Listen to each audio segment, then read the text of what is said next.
কোর্টের দ্বারস্থ হলো এনফোর্সমেন্ট ডিরেক্টরেট। আপনারা জানেন যেভাবে ইডির তল্লাশি অভিযান চলেছে এবং যেখানে বাধা দেওয়া হয়েছে এই তল্লাশি অভিযানকে, বারবারই এই অভিযোগ আনা হয়েছে ইডির তরফে। এবার সুপ্রিম কোর্টের দ্বারস্থ হলো ইডি এবং যেখানে মুখ্যমন্ত্রী স্বয়ং সটান পৌঁছে যান। একদিকে এর বাড়িতে যে সময় ইডি তল্লাশি অভিযান চালাচ্ছিলেন আইপ্যাকের শীর্ষ কর্তা, এবং অন্যদিকে আমরা দেখেছি সল্টলেকের আইপ্যাকের অফিসে ইডির তল্লাশি অভিযান চলাকালীনই সটান সেখানে পৌঁছে যান মুখ্যমন্ত্রী মমতা বন্দ্যোপাধ্যায়। এই তল্লাশি অভিযান চলাকালীনই দেখা গিয়েছিল যে তাদের কাজে বাধা দেওয়া হয়েছে এবং সেখানে ল্যাপটপ, হার্ড ডিস্ক, বিভিন্ন সময় বিভিন্ন নথি ছিনিয়েও নেওয়া হয়েছে। এরমই কিন্তু অভিযোগ উঠেছিল ইডির তরফে এবং সেখানে সাংবিধানিক পদে থাকা কিছু ব্যক্তিও তারাও কিন্তু এই তল্লাশি অভিযানের সময় বাধা দিয়েছে। এই অভিযোগে এবার কার্যত সুপ্রিম কোর্টের দ্বারস্থ হলো এনফোর্সমেন্ট ডিরেক্টরেট। ইতিমধ্যে আপনারা জানেন যে যেভাবে আমরা দেখেছি গত পরশু আমরা দেখেছি ইডির তল্লাশি অভিযানকে ঘিরে একেবারে ধুন্ধুমার পরিস্থিতি। এবার সুপ্রিম কোর্টের দ্বারস্থ হলো ইডি।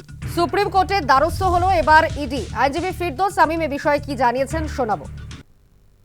এই রাজ্যে একটি সার্চ সিজার করার জন্য একটা সার্চ করছিল ইনভেস্টিগেটিভ এজেন্সি। সেই সময় দাঁড়িয়ে যেভাবে ইনভেস্টিগেটিভ এজেন্সির কাজে বাধা দান, তারপরে সেখান থেকে এভিডেন্স গুলো নিয়ে চলে আসা, এই সমস্ত কাজকর্ম কে করেছেন? রাজ্যের সর্বোচ্চ পদাধিকারী, তিনি রাজ্যের মুখ্যমন্ত্রী।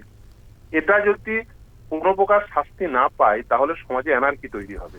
দুষ্কৃতীরা তারা কিন্তু বাহবা পাবেন, দুষ্কৃতীরা এই ধরনের দুষ্কর্ম আগামী দিনে করতে থাকবেন। রাজ্যের মুখ্যমন্ত্রী শাস্তি পেল না, তাহলে তারা কেন শাস্তি পাবেন? তারা তো এই আর্গুমেন্টই দেবেন।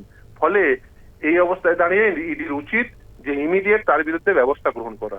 কিন্তু আমি অবাক হয়ে যাচ্ছি, এতটা সময়কাল পেরিয়ে যাওয়ার পরেও এখনো পর্যন্ত তার বিরুদ্ধে বিধিবদ্ধ ব্যবস্থা তো গৃহীত হলোই না, ইভেন এভিডেন্স গুলো রিকালেক্ট করার কোনো প্রকার পদক্ষেপ গ্রহণ করলো না ইডি। এটা কিন্তু ইডির করা উচিত ছিল।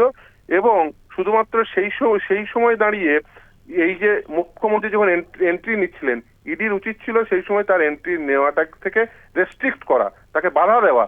সেই বাধা দেওয়ার বদলে তারা মুখ্যমন্ত্রীকে অ্যালাউ করেছেন, সেখান থেকে এভিডেন্স নিয়ে আসতে অ্যালাউ করেছেন।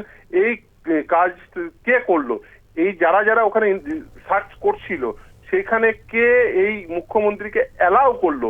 এটাও কিন্তু ইডির সর্বোচ্চ পর্যায় থেকে দেখা উচিত যে একটি সার্চ চলাকালীন সেখানে তিনি মুখ্যমন্ত্রী হতে পারেন, প্রধানমন্ত্রী হতে পারেন, রাষ্ট্রপতি হতে পারেন, রাজ্যপাল হতে পারেন, সকলের জন্য কিন্তু কাজ নির্দিষ্ট।